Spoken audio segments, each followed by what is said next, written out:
Hello and welcome to Rando Rob. Each week on Rando Rob, I'll be showing and discussing one item from my large collection of collections. New shows appear every Monday, and throughout the week, I'll be adding older episodes of Rando Rob that were previously only available to my Patreon subscribers. You can watch episodes of Rando Rob on YouTube at youtube.com/Rob O'Hara. Just look for the Rando Rob playlist. Audio versions of the show are available on my website at podcast.robohara.com or through iTunes. Just search for Rando Rob. Thanks for watching or listening, and I hope you enjoy this vintage episode of Rando Rob. Hello, everybody, and welcome to another episode of Rando Rob. My name is Rob, and on this video series, I pick random things from my room and talk about them. It's pretty simple formula. This is a show for my Patreon, so if you're seeing this, you probably know why you're here. And man, what a week it has been. It has been a terrible week for me and technology. I bought a well, first of all, my forum completely went offline. I run a forum. It's kind of a continuation of my old BBS. There's probably less than a dozen users at this point. It's all just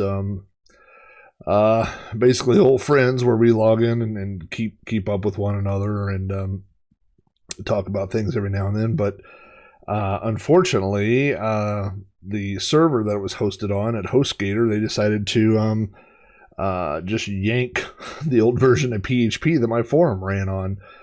And so that was a process because I couldn't upgrade to the new version because the first step of the upgrade is to log into the old forum and do a bunch of preparation stuff. So that made that difficult to do. I had like 3 or 4 things like that this week that all just hit at one time. I bought a new Android box to sit in the living room to stream movies to the living room television. It's the same box that I have out in my movie room, out in the home theater, and I'm familiar with it, and I love the way it works.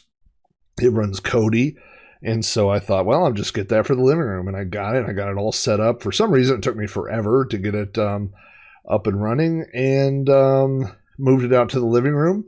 And when I put it out there and used the TV remote and turned down the volume, the movie started fast forwarding. And so I went through all the troubleshooting I could figure out. I mean, it's obviously that some IR code that the TV remote is doing is also triggering something on the Android box. And I tried changing the code on the remote, and that didn't work. And so I tried going to the Kodi machine. First, I went through Kodi and tried to disable it through I just wanted to turn off fast forwarding, and there's no way to do that. And then I went through key mapping and modifying XML files, and that didn't work. And finally, I went on Reddit, and I was asking, and people offered the most ridiculous suggestions, One person said, put your cable box all the way on one side of the living room and your Kodi box all the way on the other side, and then point your remotes like this when you use them. Who's going to do that, And finally, I got a message from a guy who said, hey, really the only thing you could do at this point is download the source code and somehow learn how to make Android, whatever they're called, APKs or APTs or whatever, and recompile your own version of Kodi. I'm like, I'm not doing that. So the Kodi remote does have volume on it. So I just have to remember, I guess, use the volume on it when I'm watching streaming movies and then use the volume on the other one. It's not ideal, but, it'll work. But the whole week has just been weird things like that, And then yesterday we attended 2 funerals. My wife and I attended a funeral, and my daughter attended a different funeral. They had the funeral for my mother-in-law's husband, so they were finally able to get people together, because of COVID. His family couldn't travel in for a while, and so, but they were finally able to come into town, and so they had a service for him, and my wife and I went to that. But unfortunately, my daughter, one of her bandmates passed away from, he had cancer that they diagnosed it about 6 months ago, so it was very rapid, and it was not a good deal. And man, what a bummer. Cancer is just awful, and I'm sure you may know someone who's been affected by cancer in some way. My wife's dad passed away from cancer many years ago, and it's just a terrible thing, to not only to watch somebody, the effects that cancer has on the human body, but the treatment sometimes is almost as hard on people as the cancer, or sometimes, I don't want to say it's harder, because, cancer is often fatal. So you can't say that the treatment is worse, but man, it's certainly no walk in the park, and I wouldn't wish it on anybody. And so, this kid just had a rough time, so anytime there's he's 15 years old. Anytime you have a funeral, man, for a 15-year-old, that's got to be rough too. And so my daughter went to that with her friends from band, and she's having a rough weekend too. So those things, I guess that puts the other stuff in perspective. The problem with the Android TV remote doesn't seem quite as bad. So I've kind of taken us down a downward note. I didn't mean to, but when I did an interview with my buddy Andy this week. I interviewed him, and one of the things he said is he always tries to flip the script. When he's having a bad day, he looks at the positive side of things, and so I've been trying to do that this weekend and try to, obviously there's some bad situations, but you can look at your own life and your own friends, your own health and things like that, and think, okay, well, we got to carry on. So anyway, that's kind of what we've been doing this weekend. None of that has anything to do with the item that I dug out this week. Now this is an item that I've had sitting on my desk for the most part in one fashion or another for the past, let me do the math here, almost 40 years. Let's say 35 years at least. And it is this right here. Now, some of you will immediately recognize what this is. Some of you may have seen one online, and some of you might not know what this is. I suspect that most of the people that listen to my podcasts know what this is. But this is a 5 1/4 inch disc notcher. Now, first of all, old floppy drives, and anytime I talk about technical stuff off the top of my head, which I'm about to do, I'm bound to get something wrong. So just feel free to leave me feedback on the Patreon if I get something wrong. But I'm kind of painting this with high brush strokes. But Commodore floppy drives and Apple floppy drives and several other computers basically were single sided. They were designed to use for single-sided discs. And so the way that those work, well, this is a bad example because I'll show this one in a minute. Let me cover this up here. This is a not bad one, but part of the label has fallen off of this one, unfortunately. I'll have to find where the label, usually the labels are down in the bottom of my disc boxes.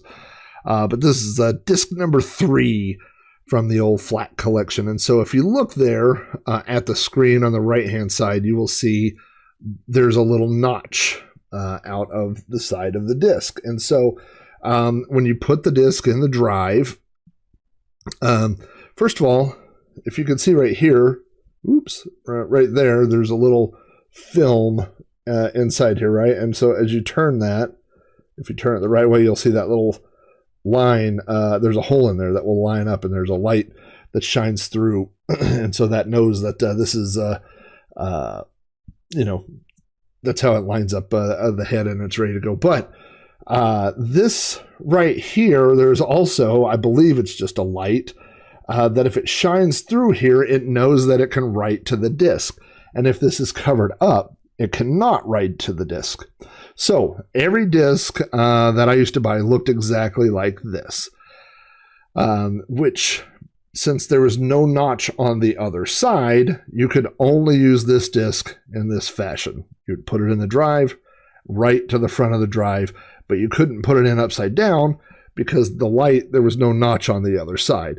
Now, I'm covering it up with my fingers because, as you can see, there is a notch on the other side of this disc. And the way that this disc got a notch was through a disc notcher, and probably through this very disc notcher, all the way back in the mid-1980s. So it's shaped so that the disc fits right to the spot where it's supposed to go. There's a little plunger here on this side, and you line it up, press it in like that. You can see on the bottom there's a little sharp blade, and when you press it, it comes forward, and it cuts a notch on the other side of the disc, which now allows you to flip this disc over, and now it's like another disc, and you put it in this way, and so you can write things on the front and on the back. Now, for there's a term that has been applied to these called flippy discs, because you would use this side and then you could flip it over and use the other side. I never in my life heard these called flippy discs until a few years ago, when I heard people start talking about them. And that is because, if you had a double-sided, double-density disk drive, like on the IBM PC, I believe on the Commodore 128, then you could put the disk in the drive, and it would read both sides at the same time. So it would read and write things on both sides. So you never had to flip the disk over. Like on a PC, you never put a disk in this way. You put it in this because it was using both sides at the time. But that wasn't the case with the Apple, with the Commodore 64, computers like that. Each side was its own disk. So by making a purchase of one of these, which sold for about $5, you doubled your disk capacity. So, when I was a kid, you could get a box of blank floppy disks in the early days for $7 to $10. Of course, that price went down over time, and when you bought in bulk, they went down. I remember a time where you could get 100 floppies for, I think, $29.95, and they came shipped to your house, and there was 100 disks basically wrapped in plastic, and then 100 sleeves also wrapped in plastic. You could even get them cheaper. We ordered bulk discs one time that didn't have sleeves at all. And I think it was $20 for 100, and we made our own sleeves, and maybe one day I'll dig one of those out. So if you think about if you're familiar with cassette tapes, and I don't know if you're not familiar with old floppy disks, would you also be familiar or unfamiliar with cassette tapes? I don't know the answer to that. But cassette tapes had a little tab on the top. And so when you bought a cassette tape, you could put the tape in and hit record, and you could record whatever you want. But if that tab was broken off, you couldn't record on the tape. It wouldn't physically let you record. But if you put a little piece of tape back over that gap, then you could once again record on the cassette. And floppy disks worked in the exact same way. Now, so every time you bought a box of floppy disks, they also came with what they called write protect tabs. So the idea was, if you'd saved things on a disk and you never, ever wanted it to be overwritten, you could make that disk into a read-only disk. And so I was looking for one that had silver, because sometimes the write protect tabs came in silver, but this is obviously ones that came in black. And so I'll try to move the light around just a little bit to see if it will show up. But this is one that, for whatever reason, oh yeah, you can see that good on the camera, that I had applied write protect tabs to, so that this disk could not be overwritten accidentally. And I'm not really sure why I did that, because I didn't, for the most part, I just grabbed off the top of my desk 5 random floppies, and the other 4, as you can see, well, none of them have the tabs covered up or whatever. So it's kind of curious that and I'm looking at it, it has Impossible Mission 2 and Draw Poker and Karate Chop. So they don't feel like things that I would have been so worried that they would get deleted. But as you can see, they have the stickers on over and on both sides, right? So again, you can see that they just wrapped around and stuck on there, and they peeled off pretty easy if you changed your mind or whatever. I wouldn't punch through one of those stickers, I would just pick it off with my fingernail. But if you think about, as a kid, buying a box of floppy disks, like if you paid $10 for 10 disks, and then you invested in one of these, all of a sudden you have 20 disks. You doubled your disks.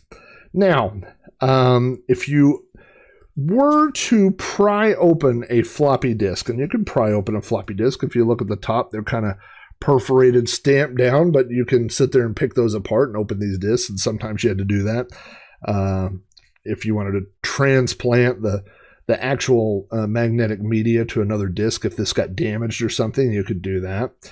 And if you did that, you would also find inside there a little cloth filter. And so a big rumor at the time was that the way that the filter worked was when the disk was in the drive spinning, that it deposited all the dust onto that filter, but that it was designed to only work one way. So if you flip the disk around backwards and put it in your drive, it was spinning the opposite way, and it was actually pulling the dust out of the filter and putting it in your drive. Now, it wouldn't surprise me if the people that started that rumor were the disk companies, because obviously they lost a lot of disk sales if you just had, one of these little things. By the way, I have a whole bunch of pictures, slideshows of different things that look like faces. And when I put that up, I thought, well, it kind of looks like a little guy. I'm glad to make your discs bigger.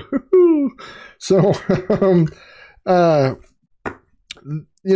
was, I got one of those very, very early on. I have a picture that I've shown before, the picture where I'm wearing the Miami Vice jacket, and I'm sitting there, while we're sitting here chatting, I'll see if I can pull this up real quick. It's my computer desk from, let's see here if I can find the picture here real quick. But it is my Commodore setup that was in my bedroom in the 1980s, in the early part of the 80s. And you can see a lot of the things that I still have today in the picture. Here we go. Let's, it'll take a second to open up here. But the great thing about it is you can see my little disc notcher in the picture. It's the exact same one. And in fact, I've only owned one of those. No, that's not true. This is the only one that I've had. That I had as a kid that I still have. I bought a package of discs one time, and like from an auction or something, and it came with one, but the little blade was so dull that it never worked right, and I got rid of it. So this is Old Faithful. I've had it for 35 years. So you know what? I'll take that picture and I will add it on the Patreon page so you guys can see it. But that's this week's item. There's always interesting things around here, and I try to find one every week. So thank you guys for supporting me on Patreon. And I've got a pretty big surprise for everybody in store for the next You Don't Know Flack, which should probably drop in the next 24 hours. So anyway, thank you guys for all your support. I really appreciate it, and I will talk to you all soon.